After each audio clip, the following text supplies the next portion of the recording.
What is your view on what happened on, I think it was Saturday with Trump and everything that's coming out? What is your view on everything?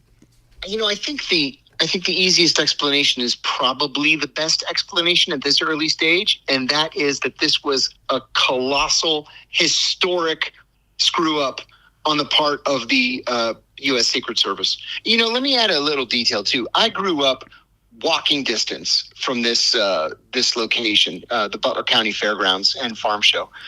Never missed a year when I was a kid. There's nothing to do in Western Pennsylvania. And so we would go to the farm and the farm show and the fair, and it's a big deal because politicians always come and they have these events. So it's not like this is the first time anybody's ever come to Butler County. This is something that they should have been used to. Now, getting to the screw up, here you've got a guy that's not just a presidential candidate, presidential nominee, but he's a former president of the United States. And the only job of the Secret Service is to protect the candidate. That's it. And what they're telling us today is that they essentially outsourced coverage of these external buildings to the Butler County, Pennsylvania Sheriff's Department. When I first heard that, I wanted to laugh because this is literally not something you would ever do if you are the Secret Service. And going back just a little bit, there were two major assassinations in 1968, of course. In 1972, George Wallace was shot and wounded in Laurel, Maryland. He was running for president on the American Party ticket. In 1981, Ronald Reagan was shot and grievously wounded. So after each one of these shootings, there was a top to bottom review of the Secret Service's procedures. This is the term that they're using yesterday and today, a top to bottom review. So we've gone from 1981 until Saturday with no credible attempts against the life of a candidate. Mm-hmm. So why now? How was a 20-year-old able to climb to the roof of a building within direct line of sight of the former president of the United States, stay there for quite some time, be confronted at least twice that we know of, and still get a shot off? Mm-hmm. That doesn't make any kind of sense to me at all. Right. Major screw up. And not only that, but after the Secret Service agents jumped on top of him and dogpiled him, they let him stand up with shoulder to head fully exposed around those guys as he barged through those Secret Service agents to like show his strength and like pump his fist to his audience. If there was a second shooter, if this was anything remotely similar to the JFK setup, if it was a triangular hit team or multiple shooters or whatever, that was a turkey shot, an easy shot for a second shooter to get off, even after that first guy was neutralized. You are exactly right. You are 100% right. And let me add something to that, too. I happened to be with my son, my 20-year-old son, when we heard news of this attempt on Donald Trump. And he said to me, he said, about 4 weeks ago, I went to a NASCAR event in North Carolina, right? 50,000 people in this whatever it is, track. And Donald Trump was the guest of honor. So they have him stand on this balcony on top of the press area where the press is gathered to overlook the track. He's the only person wearing a red hat. He was standing out there in front of everybody. There was no security to get in. You didn't have to go through any metal detector or anything.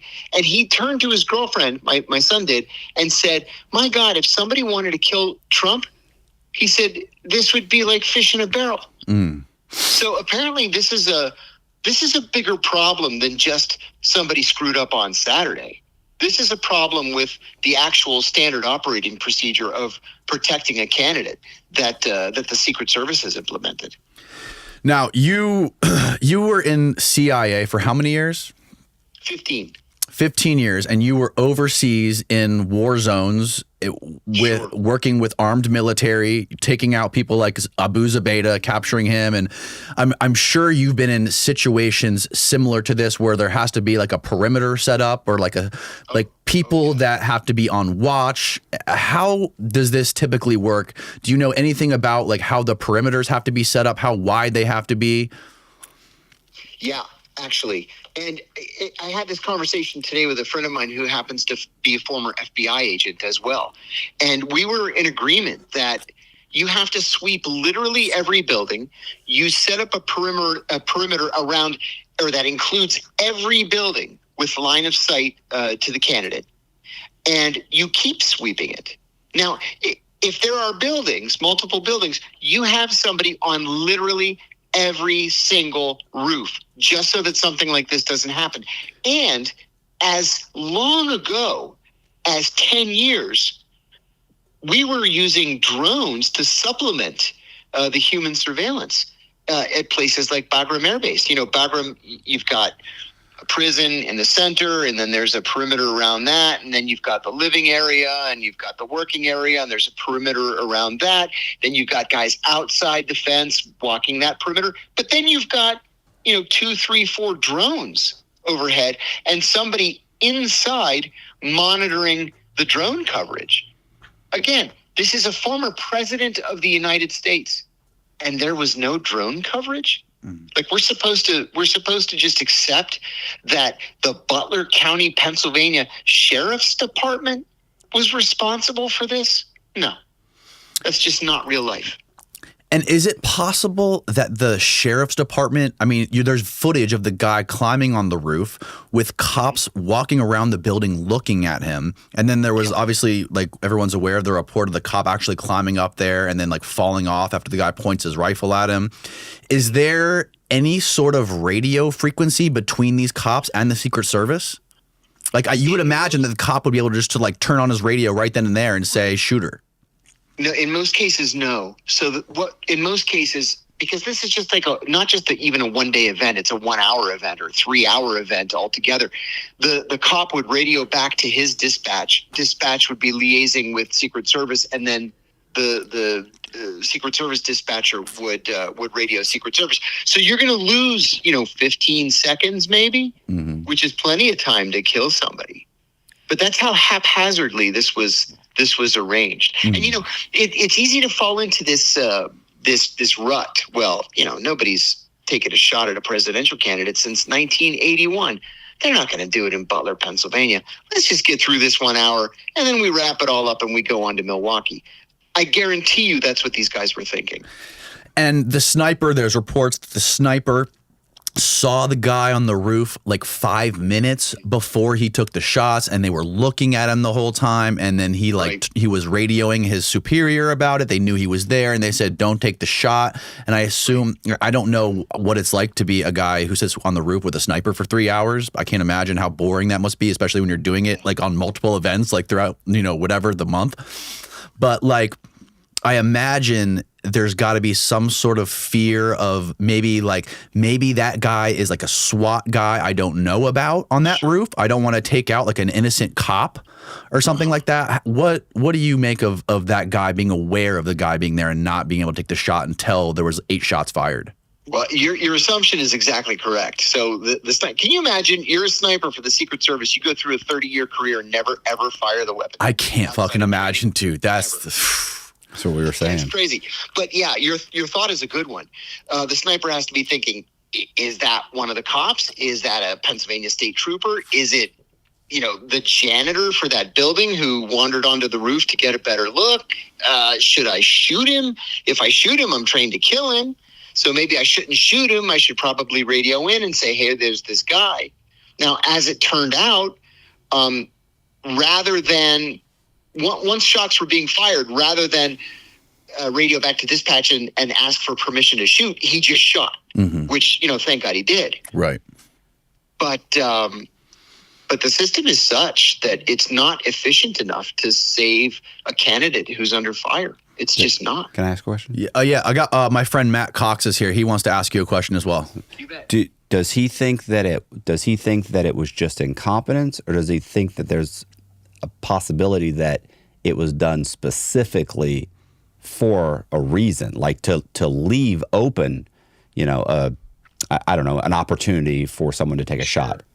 You know? Sure. Lots and lots of people are talking about that today and yesterday. And my gut response is no, or likely no, only because an operation like that would have so many moving parts that it would be virtually impossible to carry out. And I mentioned this today to this FBI friend of mine, and she said, she's given this a lot of thought as well.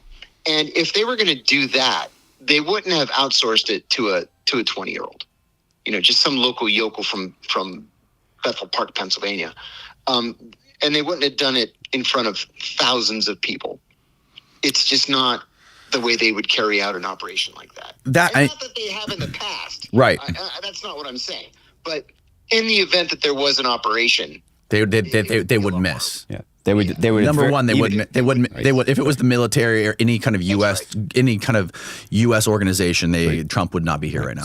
So that's right. Is he? So what you're saying is, if it's a patsy situation where the kid is just a patsy, at the very least, they're going to have snipers to take out Trump. You're exactly right, and there would have to be secondary and tertiary levels just in case the kid missed or the kid needed to be taken out. Right. You remember seeing the video of Lee Harvey Oswald saying, "I'm just a patsy," right before he was killed. That's something I think we're always going to have to be thinking about in situations like this. Now, what do you make of? I mean, I've been watching, as well as everyone probably has been watching. I've been watching hundreds and hundreds of people's takes on what happened over the last 2 days. And it seems like an overwhelming majority of people who have been looking at this, and people, talking heads on YouTube that have been, doing a play-by-play, the consensus is that it was the United States that was behind this, or the quote deep state was behind this, because their evidence is like, look at the last 4 years of how they tried to take out Trump with all these other things, with there was Russiagate, there was the show trial in New York. Then there was what else was there? The document case. Yeah, there's so many things that they've tried to do to take him out of the race, and then now you have an assassination. Well, isn't that convenient? Right? Like, that seems to be the overwhelming consensus. And I don't know, because I wasn't alive back when they tried to take out Reagan. But was it like that? Reagan wasn't taken. Nobody tried to take out Reagan. No, who's the guy that was shot? It was Reagan, right? Yeah, Reagan was shot by John Hinckley. Right. So trying to impress Jodie Foster. Right, exactly. So when Reagan was shot, was America talking about it the way they're talking about it right now? Like, was America thinking like, oh my God, this was America that took him out, or the deep state or whatever? No. No, the whole country pulled together. Reagan's popularity went into the 90s. The whole country came together. Right. It's so different. You and I, Danny, have talked about this in the past. I've been in Washington for 42 years. I moved here the week after I turned 18 to go to college. And it has become such an ugly, mean-spirited city. I'm not able to compare it to any other place that I've been in the world. And so that's why we have these rumors. That's why we have rational people, like people I respect, for example, going on Twitter, going on Facebook and saying it was the deep state. Well, like I said, there are so many moving parts to a conspiracy that if it was the deep state, they would have gotten him ages ago. They wouldn't have to have, trumped up federal and state charges and found this 20-year-old idiot to climb onto a roof. They would have gotten him. They would have gotten him somehow. Yeah, I've got a buddy who's a retired colonel in the Army and kind of a prominent Republican fundraiser now.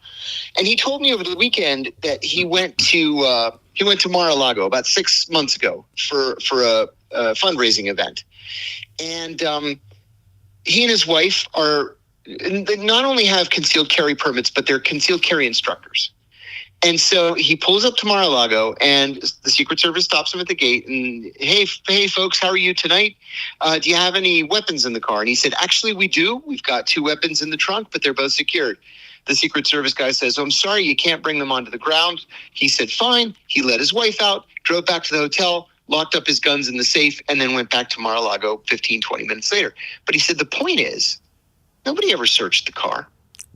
And if he had said, no, I don't have any guns, he could have walked right into that ballroom fully armed. Wow. What is the Secret Service thinking? I mean, this is a systemic problem here. It's not just what happened Saturday. It's through the entire system of protection that the Secret Service is supposed to be implementing. Right.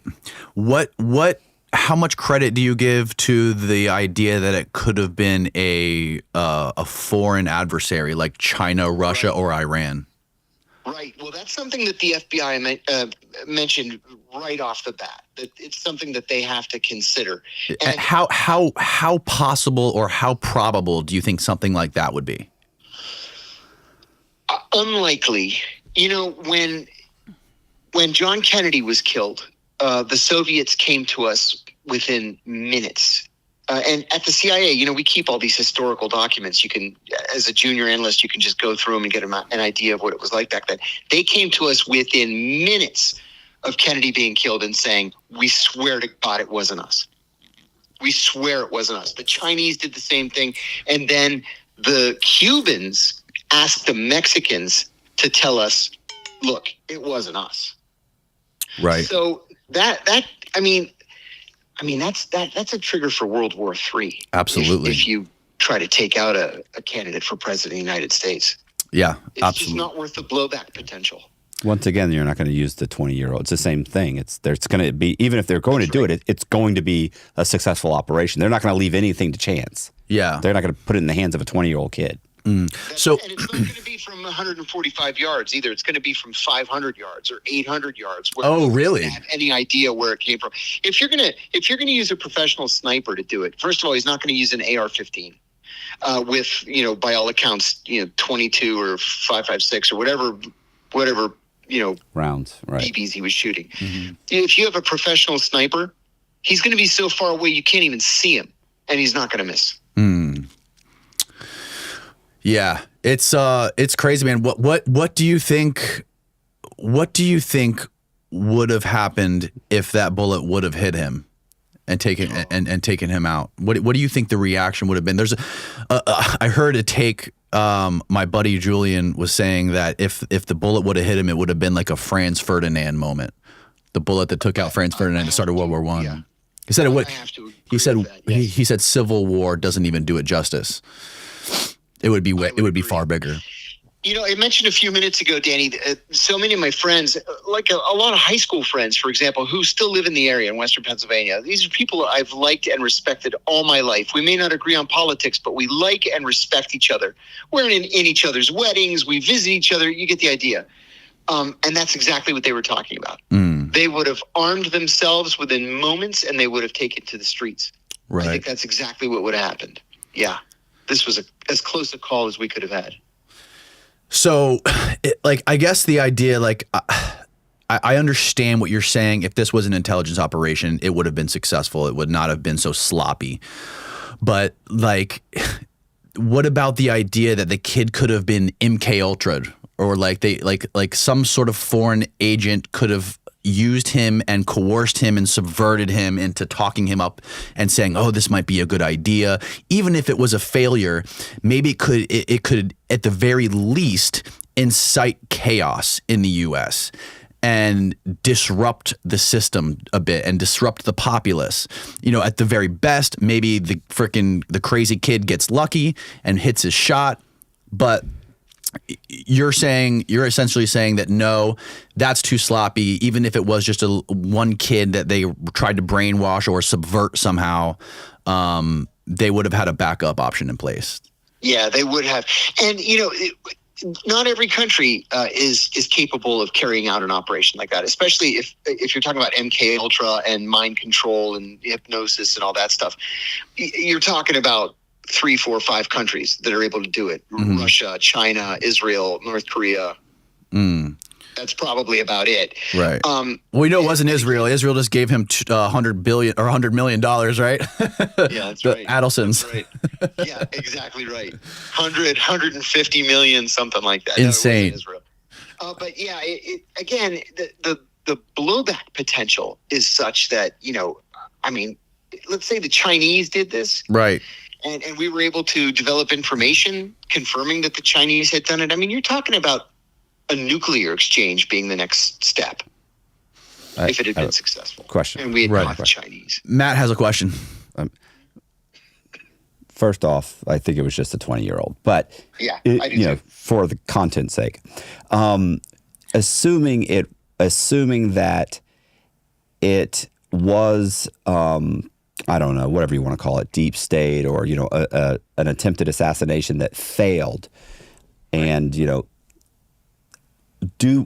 if it was an attempted assassination that failed, in your opinion, do they just take their ball and go home? Or do they and just say, hey, Trump's going to win it, we messed up? Or do they try again? That's a good question. Very good. And I agree with you. I think it was the kid. But if it were an operation, yes, you pick up the ball and you go home. Let's use as an example Really? the Bay of Pigs. Oh, yeah. Yeah. Once you've blown it, that's it. It's done. It's over. You had your shot. It was one shot. It's over. And then you deal with the blowback. That's why you got to get it right the first time. Look at the Bay of Pigs, for example. The only reason that the Bay of Pigs failed was because John Kennedy made a strategic policy decision not to provide air cover. Right. So we didn't say, all right, everybody, let's try it again in 2 weeks, and this time we use air cover. No, we took our lumps and went home. And that's the way it happens. Okay, finally, maybe you can educate us numbskulls on who is this guy who's the new vice president, and what do you make of that? Can you give us some sort of educated opinion on this guy and what this means? Yeah, this is actually kind of a bold choice. So J.D. Vance is he was famous well before he ever entered politics. He's very young. He's 39 years old. He's a self-made billionaire from a hedge fund that he created on Wall Street. But this guy grew up in abject poverty in the Appalachia area of southern Ohio. And he was raised by his grandmother. His mother was a heroin and meth addict and was never a major part of his life. And so his grandmother stressed education, education, education. And he was a smart kid. And so he won scholarships. He went to school. He ended up going to Yale and then made it big on Wall Street. He wrote a book called Hillbilly Elegy, talking about coming out of this abject poverty, but not as a lefty. He picked himself up by his bootstraps, and he did it through hard work, not because welfare paid for this or welfare paid for that. That's what Hillbilly Elegy was about. It became quite a popular and successful movie, and then he decided to go into politics. The interesting thing to me is that he was an anti-Trump Republican for a long time. I saw that. He wrote quite a powerful op-ed saying that Donald Trump was an idiot and a monster. And then we learned from Donald Trump Jr. just a week ago that the choice probably wouldn't be J.D. Vance because Donald Sr. has this visceral dislike of facial hair.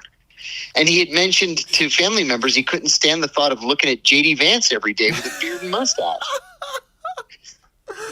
Oh, my God. That's insane. The guy's smart. He's rich. He's self-made. He's a great campaigner. And like I say, I think this was actually a pretty bold choice. Interesting. Well, awesome. I can't thank you enough, John. I appreciate all your insight and for answering our questions here today. It gives us some credibility here for doing this podcast. We don't have any. We have no business talking about this kind of shit by ourselves. So thanks again, man. I really appreciate it. Yes, sir. I love you, man, and I'll talk to you very soon. Bye-bye. Looking forward to it. See you, John.